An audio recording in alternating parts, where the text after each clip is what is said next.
Ça, c'est non. Ça, c'est non. Ça, c'est non aussi. Ça, c'est non. Et ça, c'est non.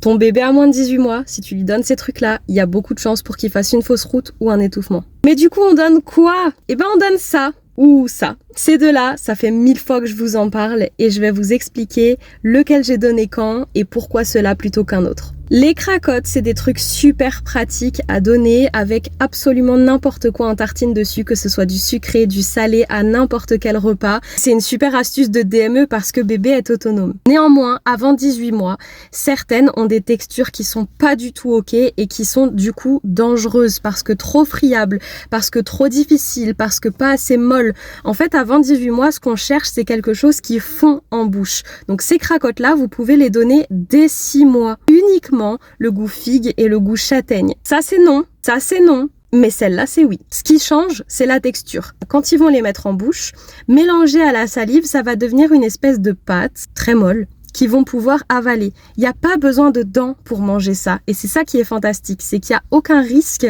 puisque la texture est adaptée à leur stade de mastication. Cependant, ça, je l'ai donné dès 6 mois, alors que ça, j'ai plutôt attendu passer 1 an. Pourquoi ? Parce que dans celle à la châtaigne, on retrouve du sel et le sel avant 1 an, c'est niet. Avant 3 ans, c'est très déconseillé. Donc avant 1 an, uniquement les cracottes à la figue et à partir de 1 an, vous pouvez introduire les cracottes à la châtaigne. Dans tous les cas, avant 18 mois, ce sont les 2 seules références, la seule marque et les 2 seules saveurs autorisées pour les bébés. Ce n'est pas un partenariat, quoique j'aimerais bien, vu l'argent que je donne à cette marque depuis plus d'1 an. Pour ce qui est de comment est-ce que je le présente, au début, je faisais très simple. Je le cassais en 2 dans le sens de la longueur et je lui donnais. Il faut que ça ait la taille de quand bébé referme le poing, pas nous, évidemment, puisque c'est lui qui va le manger, et la taille d'environ 1 doigt à peu près, avec une texture bien fondante, et là vous êtes sûr que c'est bon. C'est pareil d'ailleurs pour les bâtonnets de légumes, même grosseur, même taille et même texture. Ça remplace donc le pain, les croûtons de pain. On ne donne pas un quignon, un crouton de pain à un bébé de moins de 18 mois. C'est dangereux au niveau des risques d'étouffement